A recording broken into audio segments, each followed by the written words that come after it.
Assalamualaikum warahmatullahi wabarakatuh. Waalaikumsalam warahmatullahi wabarakatuh. Selamat pagi Bu Sri. Ya, Apa selamat kabarnya pagi. hari ini? Selamat pagi Bu Nurati. Sehat-sehat, alhamdulillah, selalu bahagia. Terima kasih saya ucapkan telah diperkenankan untuk berbincang-bincang terkait dengan bagaimana cara pengambilan keputusan. Yang ingin saya tanyakan yang pertama, selama ini bagaimana Anda dapat mengidentifikasi kasus-kasus yang merupakan dilema atau bujukan moral? Dalam mengidentifikasi kasus-kasus, Bu Nurati, saya lihat dan data kasus tersebut apakah sesuatu yang benar melawan benar atau benar melawan salah. Kalau jelas benar melawan salah, artinya itu kasus masuk dalam bujukan moral. Dan apabila benar melawan benar, masuk dalam dilema etika. Misalnya saja, kasus penerimaan siswa ABK di sekolah kita. Kita sekolah umum, bukan sekolah inklusi, tetapi tetap menerima siswa ABK tersebut karena rasa keadilan bahwa siswa tersebut harus mendapat pendidikan. Karena di sini juga jauh dari SLB. Itu merupakan suatu dilema etika. Tapi apabila ada contoh semisal pelanggaran dana BOS untuk kepentingan pribadi misalnya, hal ini merupakan suatu dilema moral. Seperti itu Bu Nurati. Oke, yang kedua, selama ini bagaimana Anda menjalankan pengambilan keputusan di sekolah Anda, terutama untuk kasus-kasus di mana ada dua kepentingan yang sama-sama benar atau sama-sama mengandung nilai kebajikan? Iya, saya kerjasama dengan Bapak Ibu Guru Bu, dengan bermusyawarah dan mempertimbangkan hasil akhir yang akan menjadi keputusan, merujuk pada peraturan yang berlaku atau regulasi yang ada untuk mengambil keputusan itu, di mana dua-duanya ada dilema kebijakan tadi yang sama-sama benar.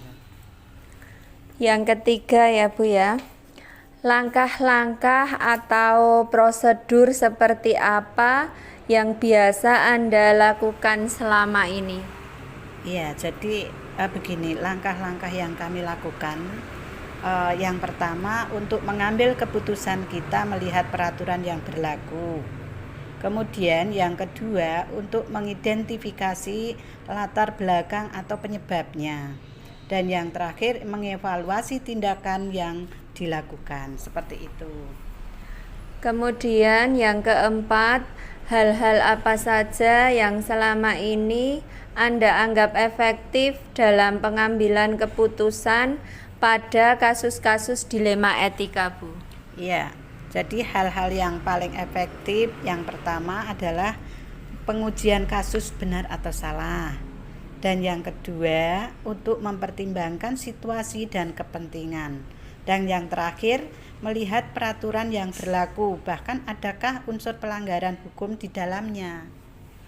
Ya, terima kasih. Untuk selanjutnya, hal-hal apa saja yang selama ini merupakan tantangan dalam pengambilan keputusan pada kasus-kasus dilema etika? Tantangannya adalah ini, kebiasaan yang sudah membudaya Bu Nurati, atau sudah berlangsung lama. Jadi tidak mudah untuk menerima perubahan dan keberagaman cara atau pola berpikir, dan butuh waktu dalam berproses. Yang keenam, apakah Anda memiliki sebuah tatkala atau jadwal tertentu dalam sebuah penyelesaian kasus dilema etika? Apakah Anda langsung menyelesaikan di tempat atau memiliki sebuah jadwal untuk menyelesaikannya? Bentuk atau prosedur seperti apa yang Anda jalankan? Kasus dilema etika yang ada tidak bisa langsung diselesaikan di tempat. Jadi akan tetapi membutuhkan suatu jadwal tertentu dalam penyelesaiannya. Apabila ada kasus D5 etika, kita membuat jadwal seperti itu Bu Nurati. Dan waktu untuk penyelesaiannya agar mendapat keputusan yang dapat diterima oleh orang banyak. Dan itu menjadi keputusan yang terbaik. Ya, selanjutnya, adakah seseorang atau faktor-faktor apa yang selama ini mempermudah atau membantu Anda dalam pengambilan keputusan dalam kasus-kasus dilema etika, Bu? Oh, ada Bu. Faktor yang mempermudah dengan bantuan dari teman sejawat sesama kepala sekolah, kemudian bisa dari guru di sekolah kita, dan juga dari wali murid ataupun komite, serta regulasi atau aturan yang berlaku di sekolah. Ya, terakhir ya ini Bu, dari semua hal yang telah disampaikan tadi, pembelajaran apa yang dapat Anda petik dari pengalaman Anda mengambil keputusan dilema etika? Yang bisa kita petik dari semua percakapan ini bahwa dalam suatu pengambilan keputusan yang diambil untuk kebaikan saat ini dan baik juga untuk masa yang akan datang, meski terkadang ada suatu peraturan yang tidak sesuai. Akan tetapi apabila itu suatu kebenaran untuk orang banyak, bahkan untuk individu, maka bisa kita putuskan demi kebaikan bersama. Terima kasih Bu atas jawaban yang diberikan. Semoga bermanfaat dan semoga sekolah kita semakin maju. Ya, terima kasih. Mudah-mudahan kami mendoakan Bu Nurati untuk kedepannya melaksanakan tugas ini semakin lancar dan berprestasi demi masa depannya Bu Nurati semakin meningkat prestasinya dan untuk dikembangkan di sekolah kita. Terima kasih. Amin. Terima kasih Bu atas doa dan jawabannya. Saya akhiri wawancara yang saya lakukan ini. Ada kurang lebihnya saya mohon maaf. Wassalamualaikum warahmatullahi wabarakatuh. Waalaikumsalam warahmatullahi wabarakatuh.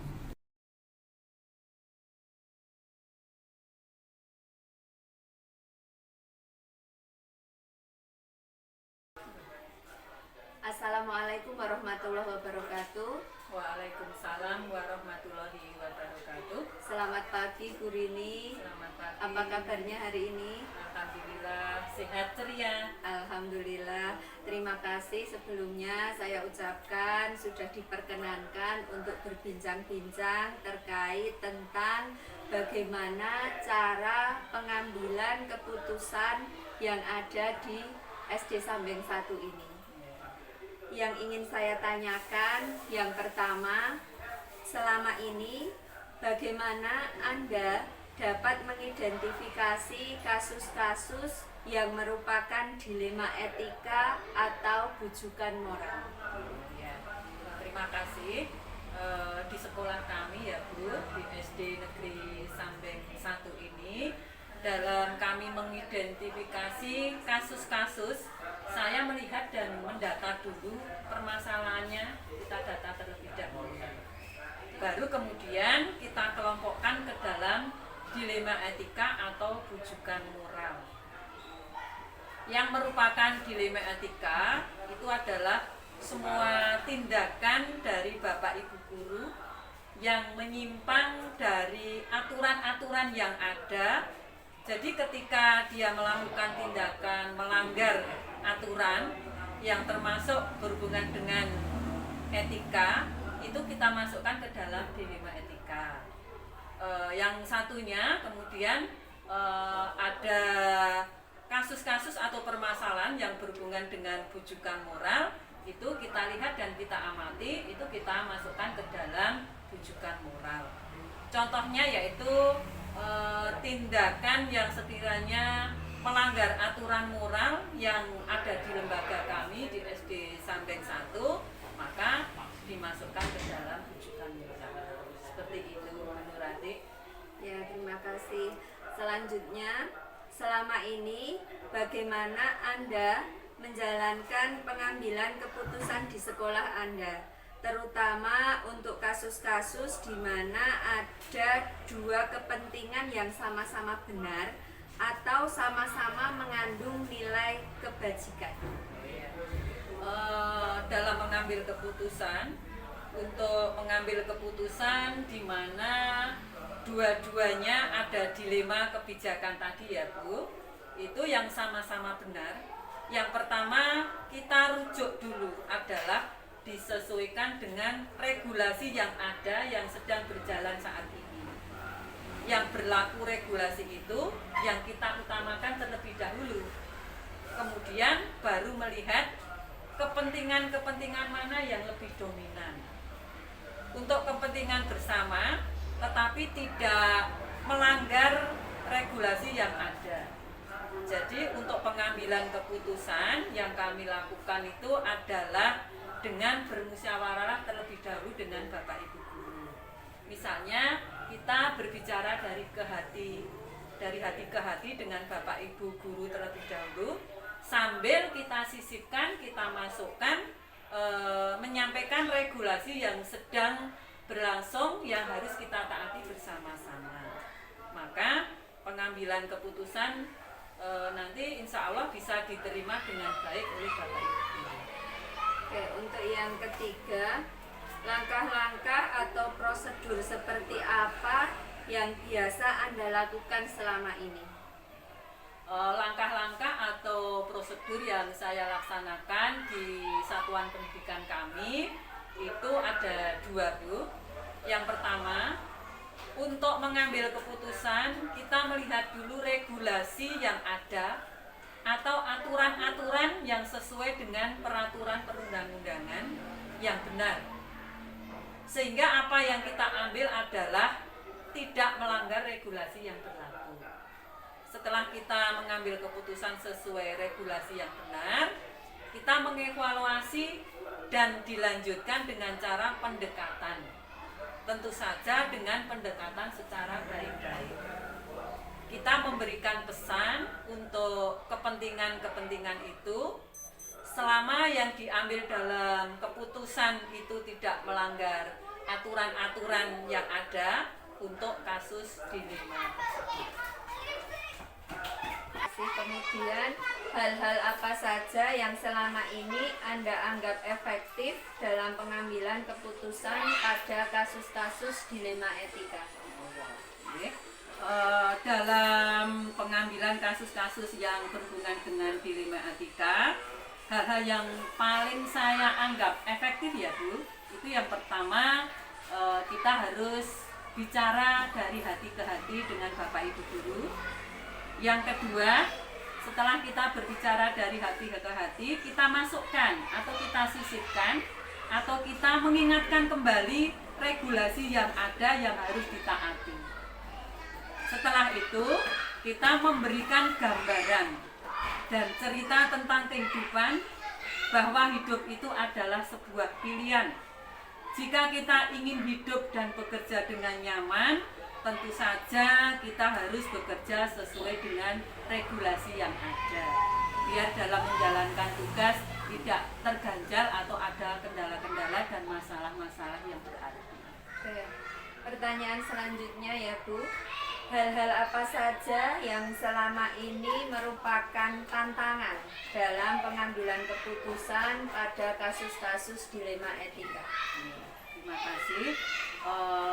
Yang merupakan tantangan yang saya alami di SD saya, SD Sambeng 1, tantangannya adalah memberikan pemahaman kepada beberapa guru yang memang dia memiliki kepentingan-kepentingan, di mana sebenarnya kepentingan itu menurutnya tidak bisa ditinggalkan dan dia harus melanggar etika atau aturan di sekolah.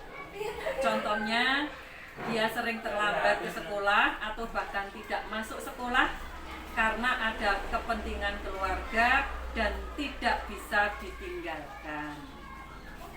Maka tantangan-tantangan itu harus kita selesaikan secara kekeluargaan dulu. Artinya kita harus berbicara dari ke hati. Seperti yang saya tetapkan, kita harus menunjukkan bahwa aturan yang ada harus kita taati. Jika dilanggar maka akan ada konsekuensinya. Maka konsekuensi itu juga harus diutarakan kepada Bapak Ibu guru. Maka itu merupakan dilema juga dalam hati kita, bagaimana untuk menegakkan atau membawa beliau-beliau itu untuk tidak melanggar etika yang ada, melanggar aturan tersebut. Itu merupakan salah satu tantangan dari saya. Selanjutnya Bu, apakah Anda memiliki sebuah tatkala atau jadwal tertentu dalam sebuah penyelesaian kasus dilema etika? Jadi apakah Anda langsung menyelesaikan di tempat atau memilih sebuah jadwal untuk menyelesaikannya? Bentuk atau prosedur seperti apa yang Anda jalankan? Dalam menyelesaikan masalah, tentu saja sebuah masalah itu tidak bisa langsung diselesaikan sekali tempo, karena mesti ada proses ya Bu. Ya. Kita memiliki tatkala karena tidak semua kasus itu setelah kita menyampaikan atau menegurnya itu sudah terselesaikan. Kadangkala satu kali kita memberikan pengertian kepada seseorang yang melanggar aturan itu, dia tidak memindahkan. Dan kemudian kita punya aturan-aturan selanjutnya. Misalnya memberikan teguran awal terlebih dahulu. Kalau diberi teguran tidak bisa, berarti ada waktu berikutnya, berarti sudah melakukan tatkala. Untuk memberikan peringatan, dengan demikian ada tatkala di mana untuk menyelesaikan masalah kasus-kasus tertentu dengan tata cara yang pertama, yaitu teguran. Jika diberi teguran masih melanggar, maka diberikan peringatan atau SP1 dan sebagainya. Sehingga tentunya dengan pengertian-pengertian apa yang merupakan aturan-aturan di sekolah yang harus kita patuhi bersama-sama, dan aturan itu adalah tetap menjadi acuan yang pertama dalam mengambil keputusan kita. Kita selalu intinya kita selalu tetap berkomunikasi dengan sebaik-baiknya. Oke, selanjutnya, adakah seseorang atau faktor-faktor apa yang selama ini mempermudah atau membantu Anda dalam pengambilan keputusan dalam kasus-kasus dilema etika ini? Oh ya, kalau dibilang ada, ya jelas ada ya Bu. Ya, kalau dibilang untuk ada yang membantu, itu semua membantu. Semua orang membantu untuk memberikan hal yang terbaik, di mana seseorang yang melanggar aturan tentu saja akan memengaruhi kinerja teman yang lain. Faktor yang memengaruhi adalah kedekatan kita terhadap seseorang dan cara kita dalam menyampaikan pemahaman tentang regulasi dan konsekuensinya. Kedekatan secara kekeluargaan terbukti merupakan faktor yang sangat dominan, seperti itu. Terakhir ya Ibu Rini ya.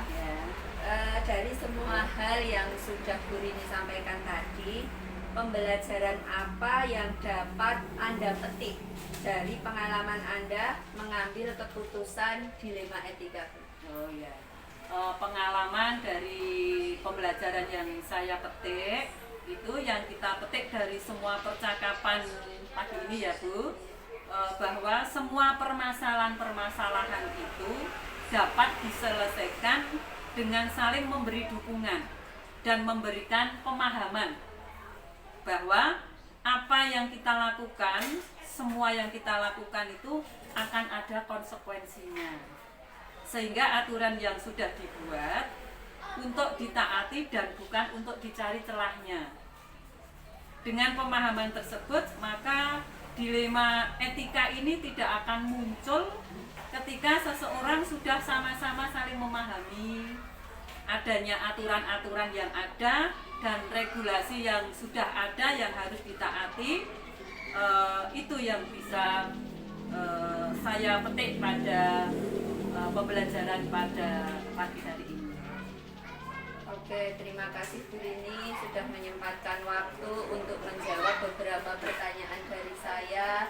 Semoga ini bermanfaat bagi saya khususnya dan juga untuk Bu Rini, juga semakin sukses untuk Bu Rini dalam memimpin sekolah SD Sambeng 1 ini ke depannya. Amin.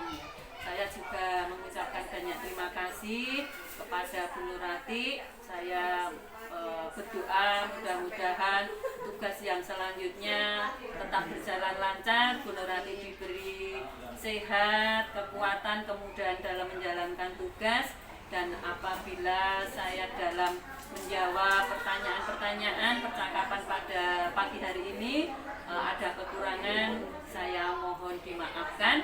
Terima kasih atas doa-doanya untuk saya. Semoga saya bisa menjalankan amanah ini dengan sebaik-baiknya. Oke, terima kasih. Saya akhiri ya Bu Rini. Saya banyak kurang juga mohon maaf. Wassalamualaikum warahmatullahi wabarakatuh. Waalaikumsalam warahmatullahi wabarakatuh.